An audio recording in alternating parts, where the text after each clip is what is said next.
Erim bilan birinchi svidaniyamiz. Bu даже svidaniya ham emas, просто birinchi marta meni ko'rib, shunday chaqchaqlashganimiz. Bu orada biz уже 3 kun gaplashib, SMS yozishib, уже yurgan edik. Lekin живой ko'rishib, gaplashmagan edik. Aytganimdek to'ydan endi chiqqan edik, 2-3 kun bo'lgan edi, gaplashib yurgan edik, lekin hech kim bilmaydi. Nimadir bo'ldi, uydagilarimiz qayergadir mehmonchilikka hammalar birdaniga yangi kelin, aka, hammalar birdaniga ketdilar. Lekin bu hikoyani даже nanamga ham aytmaganman. Nima uchunligini hozir aytaman. Shu payt men bo'lajak erim, yigitimga aytganman. Что все, mani uydagilarim ketdilar, xohlasangiz men chiqaman, endi nimadir qilamizmi, ko'rishamizmi?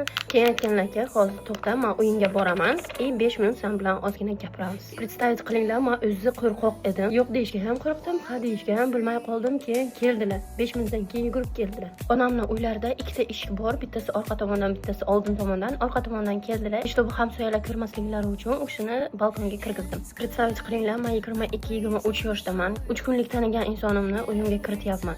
O'sha payt meni xayolimda nimalar, biror nima qilib qo'ysachi, biror nima bo'lsachi, uydagilarim kelib qolsachi, gapirib bilmaganman. O'ylashdan men shu stress paytiga вообще соображать qilmaganman. Keyin странный, kulgili situatsiya bo'lgan. Haligacha aytib beradi erim. Yugurib kelganlari uchun chant qilganlar va mendan suv so'raganlar.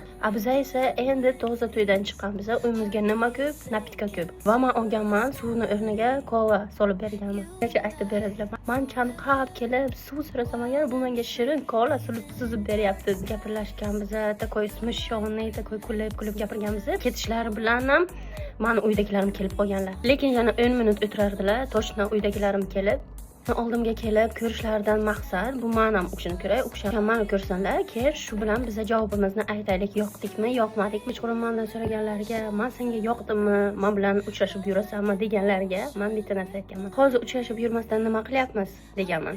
Biroq meni roziligimni olganlar.